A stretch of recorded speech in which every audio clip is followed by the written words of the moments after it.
Dave, what are your thoughts, I guess, on the challenge Rick has ahead of him kind of this season and beyond with rebuilding that roster? And what's a reasonable timetable to expect that thing to start turning around? If any of you could define reasonable in 2015, I would really appreciate that. Yeah. That's a good question, Wes. You know, Rick Barnes, I said this at the press conference when we announced Rick as our basketball coach. Rick Barnes is an elite coach, not a good coach. He's an elite coach. And he has an unbelievable reputation among his peers in the industry and beyond, quite candidly. Rick Barnes will get it done, but I remind him of this as recently as 2 days ago. He doesn't have a magic wand. And this is an instance, because of the transition that we've experienced, where it is going to take time. We have really good young men on our roster, and they play so hard. They're actually fun to watch because they play so hard. But we have a lot of limitations. And that's not a criticism. It's just, you know, Kevin is a great scorer. Never played point guard. Last year, Josh made a very smooth transition, which led to him being drafted by Miami. But when you don't have a natural point guard or an experienced big man, tough formula in college basketball.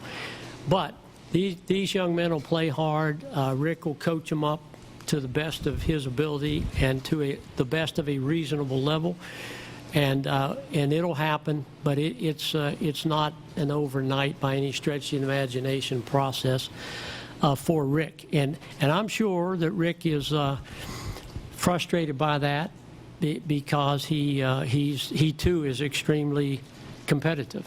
And Rick is used to winning at a very high, consistent level. But he'll get it done. He has a great staff, much like Holly, and it'll happen. But there'll be some bumps along the way from a competitive perspective.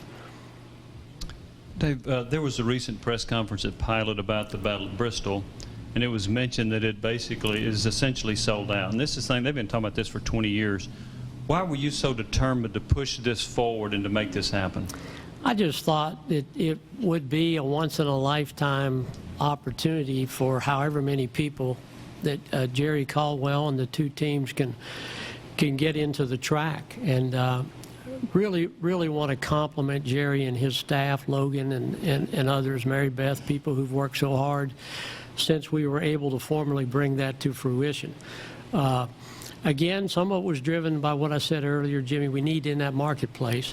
But from a recruiting standpoint, and Butch has done a terrific job of utilizing this game the past two recruiting cycles to sell to young men that you're going to play in front of the biggest crowd to ever watch a football game at any level, professional, collegiate, any level.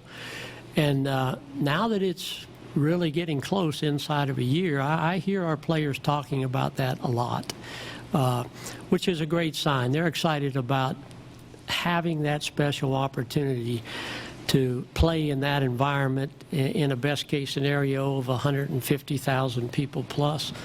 And to be honest, when we first went up there, and we met many, many times before we got to the point where we were going to make it happen. It was on the edge of the cliff a few times. I told Jerry I can now understand why it's taken 20 years. But we finally were able to get it done. And going up there for the site visit, I was really surprised, except for the one end zone that will be removed somewhat from the track, and that's where a lot of the student section will be and that type of thing. The sight lines were not bad at all. They're much, much better than I had anticipated. I think people are really going to enjoy being in that environment. That will be indeed a memory of a lifetime for a lot of people. I had two students who helped here in our studio, Ray and Lucy Hand's studio, who said to me a year ago when we completed the studio and they were in here working from our School of Communications, I said, "What year are you?" Well, they're both of them. It was a male and a female. We're both seniors. I said, "Well, that's a shame you'll miss the battle at Bristol." No.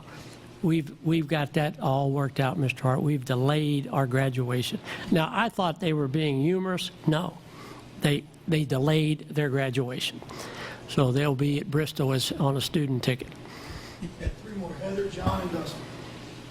Dave, last year you signed your volleyball coach, Rob Patrick, to a one-year deal. The team obviously was much better, much improved this season.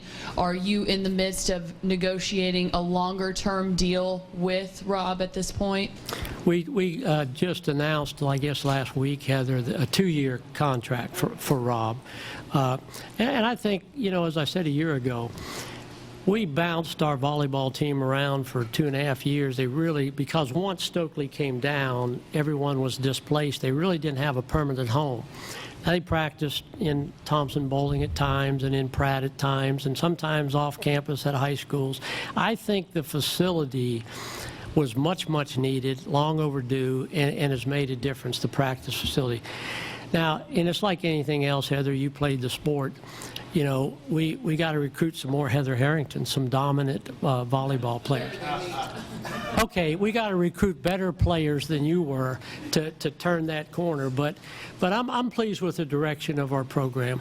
We had some rough spots for a couple of years, but I'm really pleased with the direction of our program at this time. Dave, you talked a minute ago about how competitive the SEC is in football. Would you be open-minded to changes that could diminish the scheduling disadvantage you have right now? Are you talking about changing the permanent partners? Yeah. No, I'm a big proponent of keeping the permanent partners. And that's been cyclical, and it's a frustrating period, obviously, that we're in right now, John. But, what Nick has done there, it's frustrating for anybody right now because of the program he's built and the depth that he's built and the job that he's done.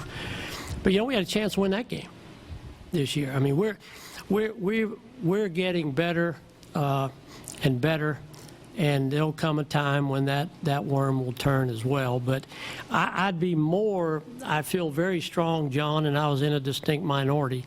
I think we should have gone to 9 games. And I said that appropriately in our meetings when we talked about that, and I said it honestly when I was asked that. I think we should play 9 games, and I still think we should play 9 games. Dustin, and then Steve Oil. Yeah, just after mentioning Rob Patrick, what's the sort of status with Brian Penske? Are you guys looking into an extension for him? I'm very, very pleased with Brian Penske. I think Brian Penske is an outstanding coach.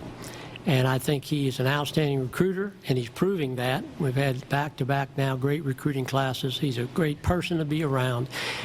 There's a case where we've had, out of our control, out of his control, some really devastating injuries over a 2 or 3 year period to some of our best players and best scorers.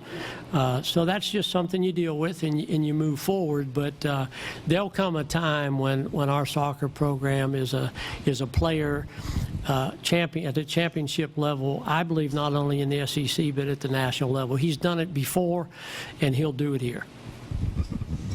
Steve. Well, it looks like y'all won't have a football opening this year, but obviously there are a ton of them across the country, coaching vacancies. And I'm just wondering, you had to do this a few years ago. How do you balance looking? I imagine people want the kind of fresh-faced youth, but you also want experience. Those are two things that are kind of diametrically opposed to each other. How do you kind of balance that out when you're making that kind of search? It's hard. It's not something you want to do frequently. I mean, it's hard. It's a real challenge, and again, unless you're on the inside understanding the impact in so many arenas, it's a very, very complex, difficult process. A lot of coaches who feel very satisfied where they are not interested. You don't want to chase your tail there. I know the fans throw out all these names, no matter what school you're talking about. Everybody short of Newt Rockney's name is mentioned among fan bases. But you have to look at what's real and what isn't real. And I'm a big believer in fit. I think a lot of coaches who don't succeed after a reasonable period of time.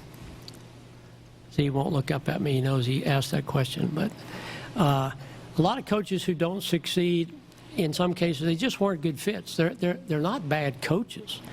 I think fit's important, and I think we have an exceptional fit here with Butch.